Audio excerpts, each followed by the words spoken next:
In the Eastern Cape, one person has been confirmed dead while 3 others have been rescued by police divers at Decoligny in Mthatha. Now, an update on those people who were holding on to trees earlier to avoid being swept away by floodwaters. One has indeed been swept away after she told onlookers she saw a snake and let go of the tree. We're joined now by the province's Premier, Oscar Mabuyane. Good afternoon. Please provide us with an update on the rescue efforts in the province. Thank you very much. Good afternoon, Julia, and good afternoon to your viewership. Indeed, as we were warned by the South African weather services that we are likely to be visited by this inclement weather, indeed, the global warming or climate change is hitting us hard since yesterday. We are experiencing this very difficult situation from Middleburg Cape up to Mthatha areas, also into the inland Mthatha areas, etc. Yes, in Mthatha we have seen a lot of overflooding that is happening, especially in the low-lying areas of flooding areas. Very unfortunate that municipalities have been trying to talk to people not to build their houses along the flooding areas.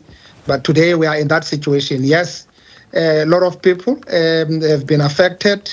There's a report of a bus that we're still working on that has actually been swept away by floods, and a couple of kids have been saved. At least 3 have been rescued, those who were on trees. So we've got all our teams on the ground. We have consolidated our disaster intervention strategy. We've got support from other municipalities like Buffalo City. They've sent their rescue team. We have the rescue team from the Department of Health that has been doing also wonders. Police, they are also on the ground. Earlier on in the morning, they had to save another person in the area of Mkanduli. So it's a very difficult situation that we find ourselves in, particularly around the area of KSD, Mthatha and Mkanduli areas. But we are on the ground, all our teams led by the District Executive Mayor, Ngondwana Local Mayor. All our MECs are there, the MEC for Community Safety and Roads, and as well as the MEC for Social Development, MEC for Education, MEC for Health. They are all on the ground to ensure that we are able to respond effectively to the challenge. Premier, I'm a bit concerned about what you've told us about a bus that was swept away. Where did that happen? The reports that we got, which is still to be confirmed, is that it happened on the main road R61, just adjacent to a FATA school, school for the blind. The kids were taken in the nearby community to a school called Jumba. The MEC is there to verify and get all those facts right. So that's an information that we got. I've been in contact with people on the ground, including the owner of the bus, who has confirmed to me the unfortunate incident. Can you provide an update on what roads are still closed, which roads have been opened? A couple of roads are closed, particularly your Buckley East, the area that are always hardest hit by snow. Your N6 is being closely monitored between Jamestown and Alwal North, but also the areas of the roads around Cradock and Graaf Reinet, also they've been hugely affected. I think we can be able to provide specifics on exactly which roads, but a couple of roads are being worked on, and including the R61 that enters Mthatha. I've been in contact with Sanral team to make sure that the road is closely monitored, as I was told that the bridge itself is in a bit of a shaky situation.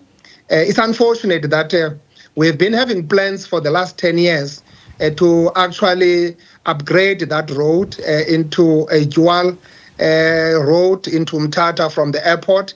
But because of challenges of people who have built along the roads, it has been difficult for Sandra to do that work with ease. So we do have plans in place, and Sandra has been ready with that. We still want to make this appeal now that we have actually experienced these problems, to make sure that we are able to deal with that issue, and also people who are building homes on the low-lying areas or flood lines to remove their homes there or move away from that, because we are a disaster-prone province. We've seen this in summer, now we're seeing it in winter. This kind of roads we are not used to here in the Eastern Cape, in particular during winter season. Yes, we are used to snow during this time, but now this kind of roads shows that the global warming or climate change, it's here and it is inevitable. Premier Mabuyane, could you just expand a bit on how those people ended up in the trees? Do you know what happened? The information that I got, these are people who were in the same taxi or bus, which was transporting other kids. We're still looking at exact numbers of how many people were in that particular car. So the information we have is that these are people who were there, but it's still being verified that exactly all these people were in that car. So that's what the team on the ground is working on. We've got boats that are searching the river. Also, the warning we got was the Mthatha Dam, that it looks to be over-flooding as well, which makes it very difficult on both sides, the west side and the north side, or probably the south side of Mthatha Dam, where the actually dam is over-flooding too. Those households are in trouble in that area. So the information we have is that these people were in that bus. So up until we are able to get it right, yes, they were rescued alive. They will be able to tell us exactly what has happened, and then we'll be able to know whether they were in the bus or they were flooded out of their own homes. Can you tell us if the province is coping with search and rescue efforts, or if you need help from other provinces?